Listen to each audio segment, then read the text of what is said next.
Energy is one of the most important sectors driving Malaysia's economy, industrial development, transportation system, and modern lifestyle.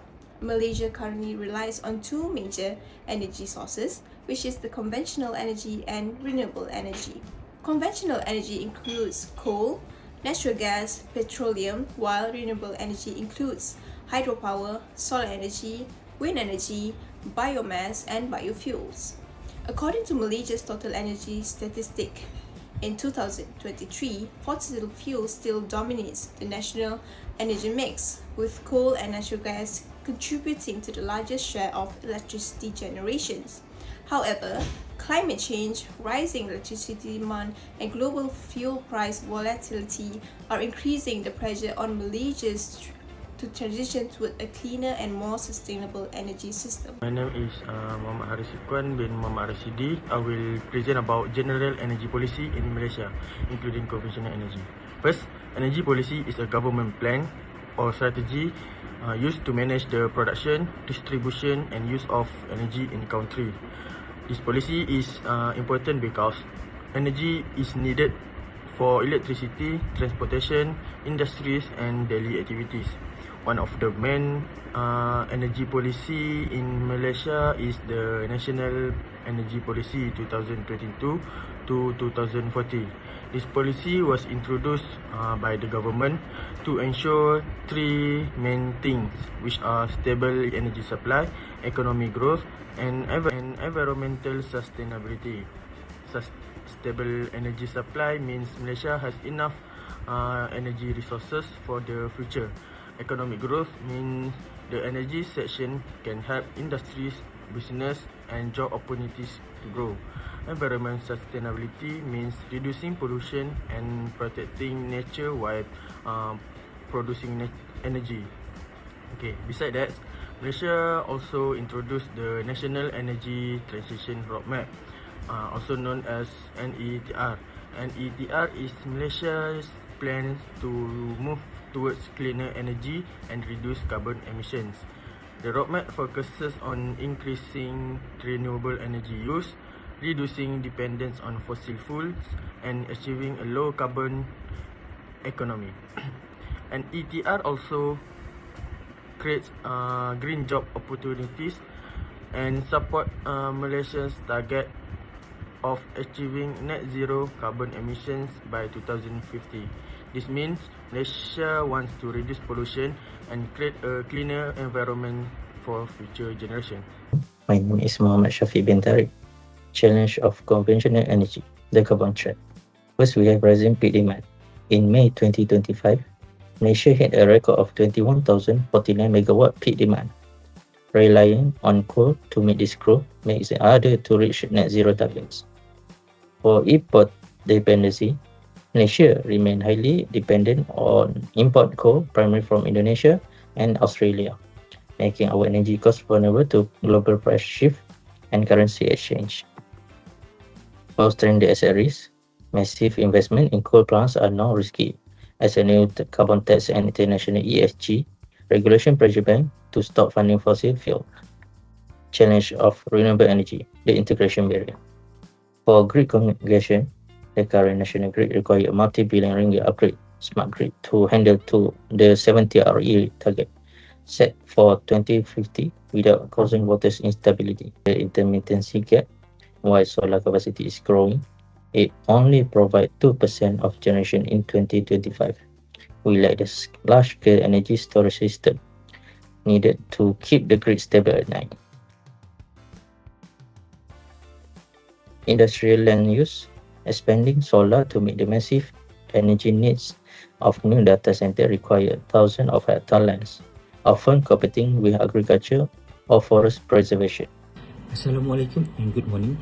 Today I will talk about the advantage section, starting with three key pillars for conventional energy.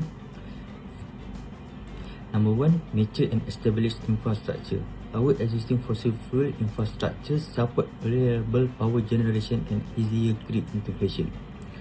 Number two, support industrial and economic growth. It directly drives manufacturing, industrial growth and economic development. Number three, high energy density.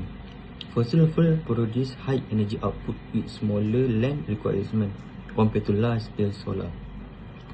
Moving to the advantage of transitioning to renewable energy consists of 6 pillars. First, mitigation of market price volatility. It reduces dependency on volatile global fossil fuel pricing. Second, new investment opportunities. It opens up high-value green caps to drive the nation green economy. Third, achieving net zero carbon targets. It is the primary drive for Malaysia to reach net zero emission by 2050. Fourth, diversification of the energy mix. It achieves energy security by reducing reliance on coal imports, which currently exceeds 90%. Fifth, local job creation. Meeting the 31% of capacity target by 2025 creates new engineering and operations jobs. And sixth, base load security and power supply stability. It balances natural gas and renewable system to prevent power disruption. In conclusion, while conventional energy provides immediate stability, the transition to renewable energy ensures a secure, clean and sustainable future for Malaysia. Although conventional energy provides reliable electricity generation and supports industrial growth, it also creates several major disadvantages. One major issue is that the high carbon footprint produced by fossil fuels such as coal, petroleum, and natural gas. Fossil fuel contributes to a large amount of greenhouse gases and carbon dioxide emissions into the atmosphere through its combustion, contributing significantly to climate change and also global warming. Conventional energy system also produces several air pollution that negatively impact both the environmental quality and the public health. Another disadvantage is the price volatility and import dependency. Malaysia imports more than 90% of its coal supply, making electricity costs highly vulnerable to the global market price fluctuations. Currently, exchange rates and geopolitical risks. These challenges highlight why Malaysia gradually transitioning towards a cleaner and more sustainable renewable energy system. Despite offering long-term environmental benefits, renewable energy system also face several important disadvantages and technical limitations. One major challenge is intermittency. Solar energy depends heavily on sunlight, while hydropower depends on rainfall and water availability. As a result, electricity generation from renewable energy sources may fluctuate depending on the weather conditions. Renewable energy infrastructure also requires a significant modernization of transmission system, smart grids, and modern technologies. This transition requires both time and financial investment. My name is Tam Seong Yu. For this, ESG pressure is to aims and diminishing domestic reserves. The pressure from outside sources is growing exponentially. A verifiable ESG score will not longer be an option, but rather something that is required to obtain foreign business opportunities. Global partners and vendors are actively choosing not to work with high carbon emission firms. This is driving Malaysia to liberally change their energy supplies and ensure that our firms have access to sustainable energy sources. For this, ESG pressure is to aims and diminishing domestic reserves. The pressure from outside sources is growing exponentially. A verifiable ESG score will not longer be an option, but rather something that is required to obtain foreign business opportunities. Global partners and vendors are actively choosing not to work with high carbon emission firms. This is driving Malaysia to liberally change their energy supplies and ensure that our firms have access to sustainable energy sources.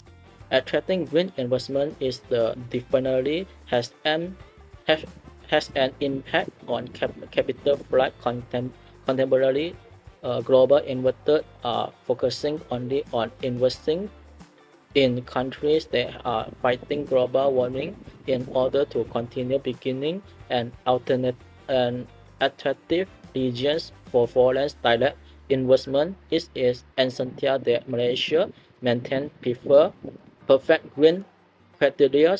We have a race for renewable energy sources and infrastructure development.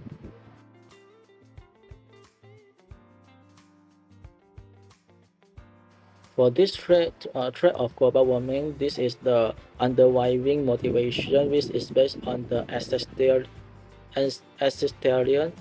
trust of climate change. There is an asset of carbon which is trapping heat in the atmosphere, and this is a stimulus under the Paris Agreement that limit temperature to below 1.5 degrees Celsius for Malaysia as a country surrounded by water.